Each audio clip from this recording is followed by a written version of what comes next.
execution of Jérôme had caused a national uproar back in Bohemia. He was believed to have been a faithful teacher, and as is often the case, now that he was dead, his writings attracted an even greater interest. The Hussite Wars commenced about 4 years after the death of Jérôme in the year 1419.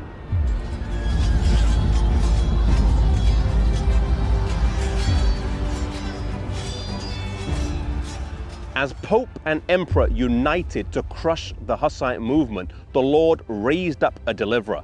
Jigka was one of the most able generals of his age and was the leader of the Bohemians. He had lost sight in one eye during a battle in 1410, and later in his life he would lose sight in the other eye as well, but he would still lead his armies into battle after battle without losing. He is one of the few generals about whom it can be said, never lost a battle in war. He was a military genius and is credited with inventing an early form of the tank.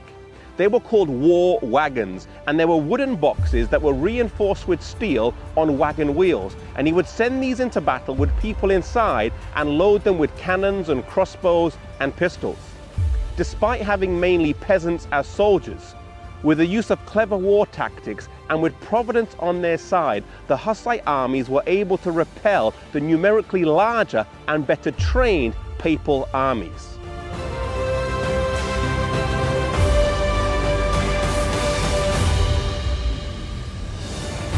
Jigka would fight over 250 battles in his lifetime and would withstand 2 full papal crusades against him, but he was not to die on the battlefield. Instead, he would fall victim to the Black Plague.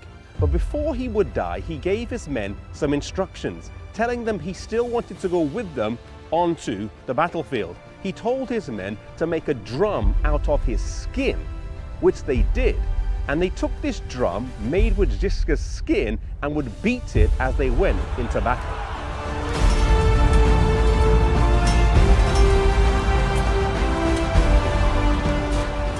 His place was filled by Procopius, who was a skillful and brave leader, and in some aspects a more able general. The enemies of the Bohemians, knowing that the blind warrior was now dead, thought they would now be able to win. The Pope launched another crusade against the Bohemians in 1427, where he was defeated. He then launched another crusade where he was defeated again. In 1431, under a new pope, a 5th crusade was launched, but once again the papal armies were soundly defeated by the Hussite forces.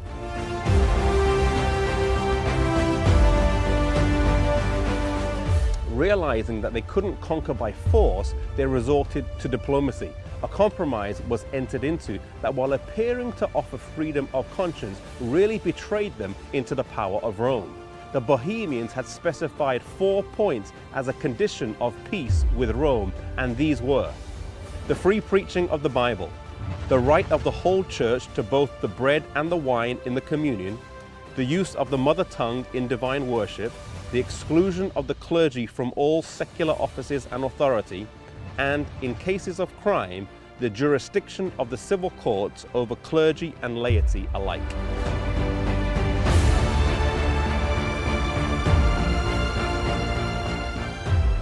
At last, the papal authorities agreed to accept the 4 Hussite articles, but that the right of explaining them, that is, of determining their precise import, should rest with the council, that is, with the emperor and the pope.